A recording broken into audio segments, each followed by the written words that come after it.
As Kenya marches towards the 2027 general election, President William Ruto has a problem. Actually, he has 5 of them.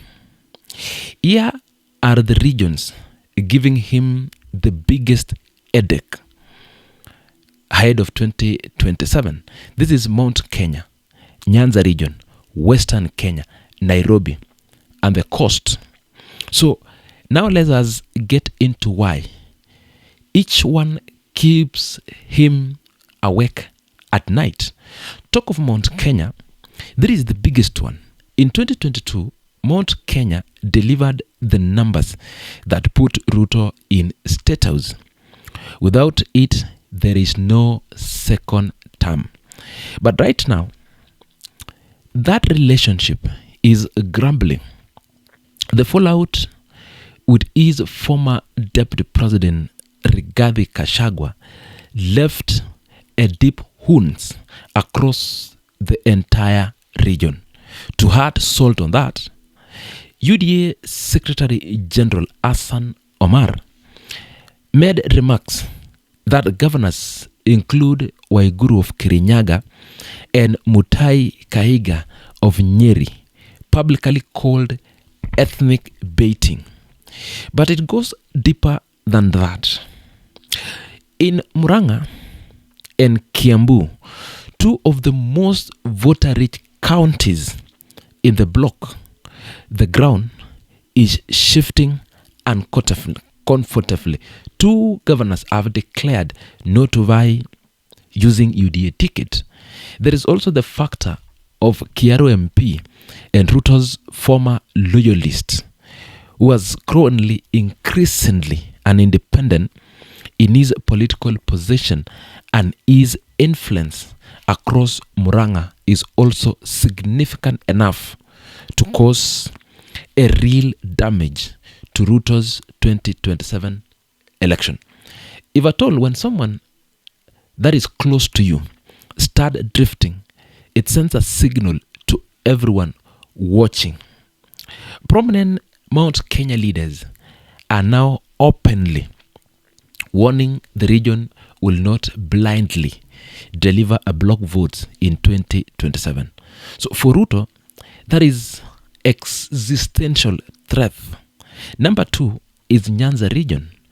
Ruto tried to neutralize this historically anti-government region by absorbing senior ODM politicians into the broad-based government after the handshake with the late Raila Odinga.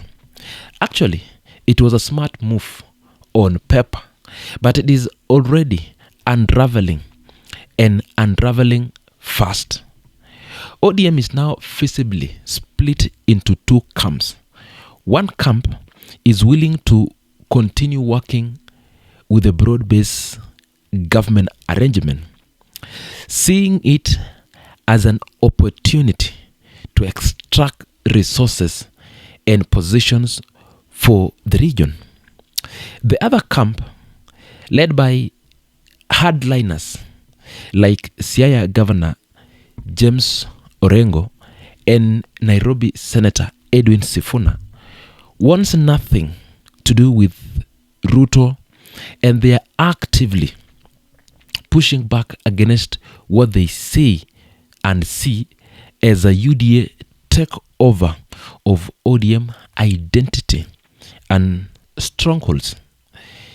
Are sitting right at the center of all this tension is also the issue of the deputy president question.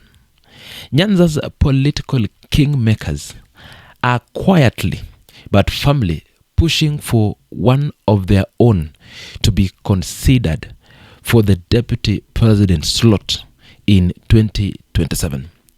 That demand alone has the potential to blow up the entire broad-based arrangement, because agreeing to it would mean Ruto restructuring his entire ticket, and refusing it would mean Nyanza can walk out entirely.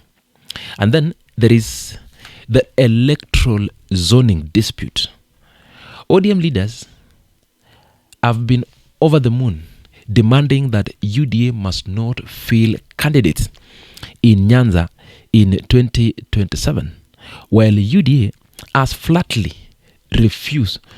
So between the split in ODM, the DP seat demand, and the zoning standoff, the fragile peace holding Nyanza inside the coalition is hanging by a very thin thread.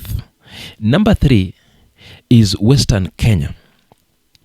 Despite development pledges and sugar sector bailouts, ordinary people on the ground have not felt the difference.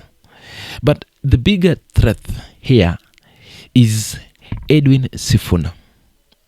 The Nairobi senator carries influence that stretches well beyond Nairobi, resonating strongly across Western Kenya political conversation. There is the Tawe movement that has been consistently loud, consistently critical, and consistently getting the popularity.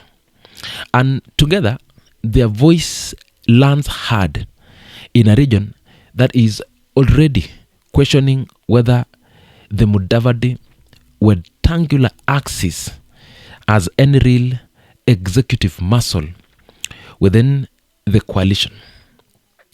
If that doubt deepens and Natembeya and Sifuna continues feeding that dissatisfaction, Western Kenya could swing towards the opposition with a very little warning. Number 4 is Nairobi. Nairobi is angry. It was a ground zero for the Gen Z's protest, and it is working class population that have felt betrayed by heavy taxation, housing demolition, and broken promises by President William Ruto. UDA has no cohesive machinery in the city. Sifuna owns the streets. Babu Wino owns the streets. Without a reason of intervention, Nairobi will punish the incumbent. Number 4 is the cost.